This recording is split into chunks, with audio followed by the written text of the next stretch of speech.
Hello and welcome back to another episode on the Science of WoW channel. Today we'll be discussing mining in Icecrown.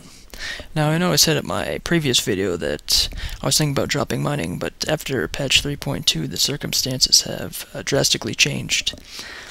Now what I'm going to do is I'm going to go into the auction house and I'm going to show you some of the things that have changed.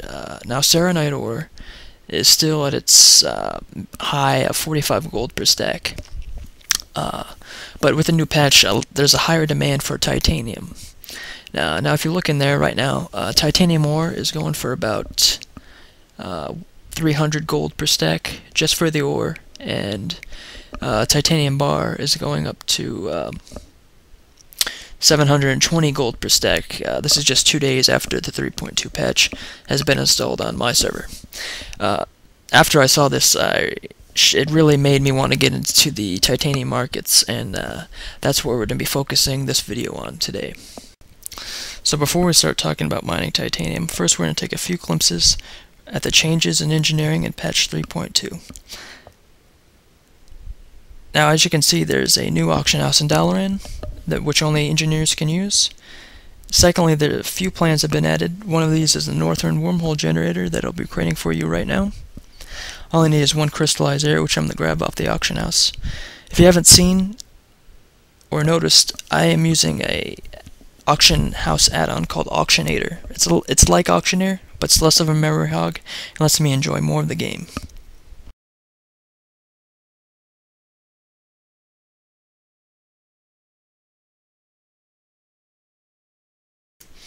As you can see, we're creating the northern wormhole generator right now, and we're going to take this to Icecrown where we can continue our discussions about mining titanium.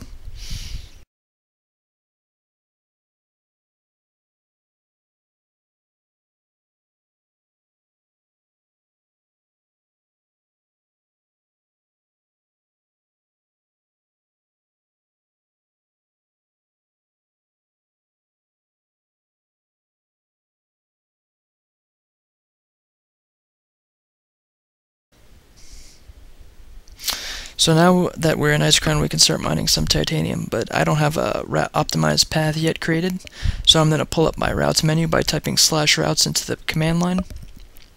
I'm going to click add, as you can see right there, and I'm going to type in the name of the route, which I'm going to name it Icecrown. And I'm going to scroll down, and as you can see the gatherer data, I'm going to mark Serenite node, rich Serenite node, and titanium node. Then I'm going to create route. Now when you pull up your map, it might look like something like this. It's a little distorted, and it's not optimized at all. So we're going to fix this. Close out of your map, type /routes to get into your user interface, then go to where the name of the place and the name of the route. Go into your optimized route tab. You'll see two things here, cluster and click foreground. It might lag out for a few minutes, but afterwards you have something like this. Now as you can see, there's a little piece up at the top that I don't like. So what I'm going to do is I'm going to go to taboos, and I'm going to create I'm going to type in the name of the place. This is the silver hand. I'm going to press OK and create taboo. Then I'm going to go into my path and I'm going to edit taboo region. You'll see this triangle. All the nodes that you want to be in a taboo region, make sure they're contained in the triangle. Then drag your triangle into place.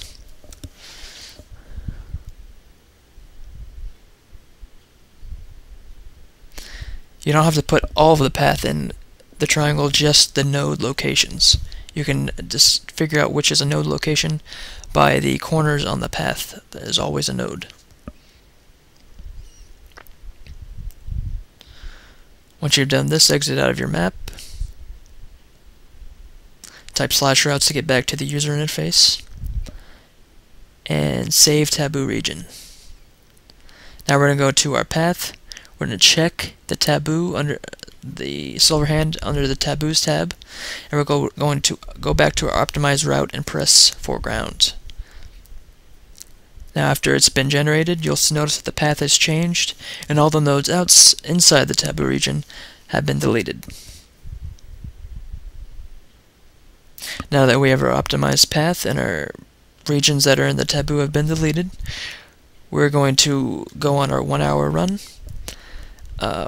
It's going to be similar to the last video. I'm going to record the time. I'm going to pull up a timer and record the time each node is harvested, and at the end I'm going to create a graph.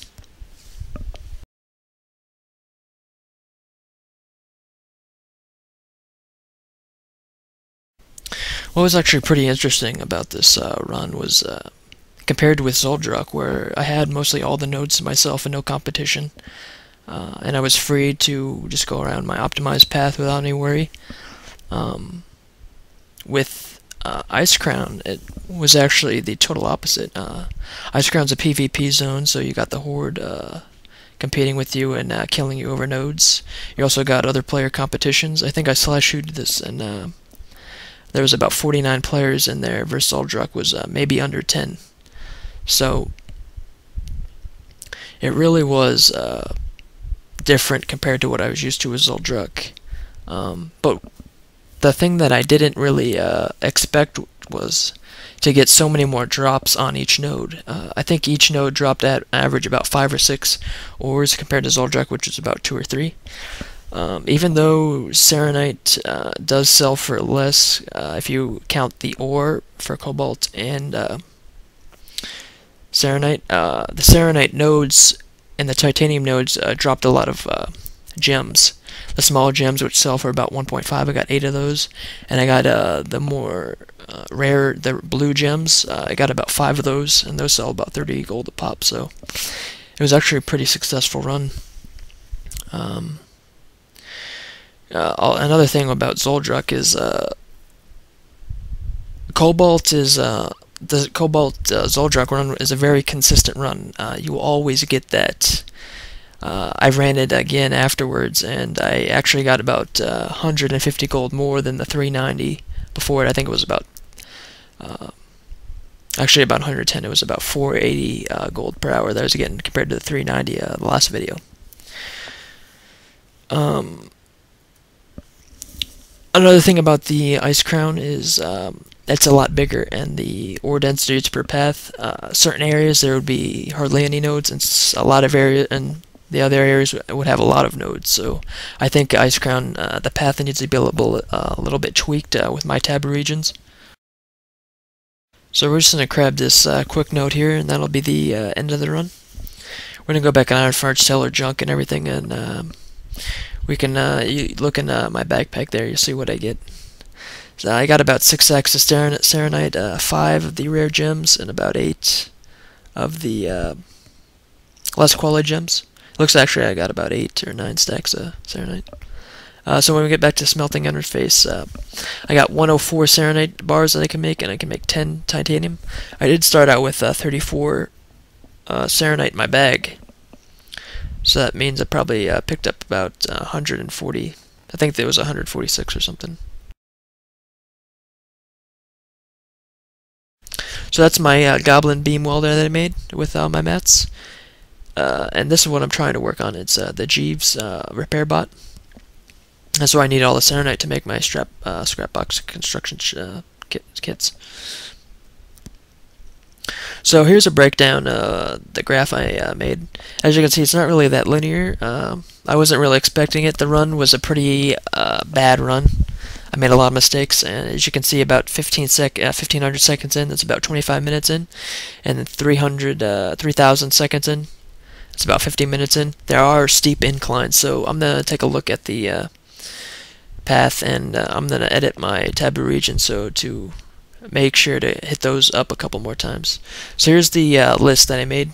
You can pause if you want to get a closer look, but the end result was about 518 gold for this run. Well, that's going to be it for this video. I hope you found something useful or enjoyed the topic of conversation. If you got a suggestion for future videos, please post in the comment section. Also, please, if you could rate it, I'd like to know how I'm presenting the information. If you have any questions or anything, just send me a private message. And that's going to be it. Thanks for watching.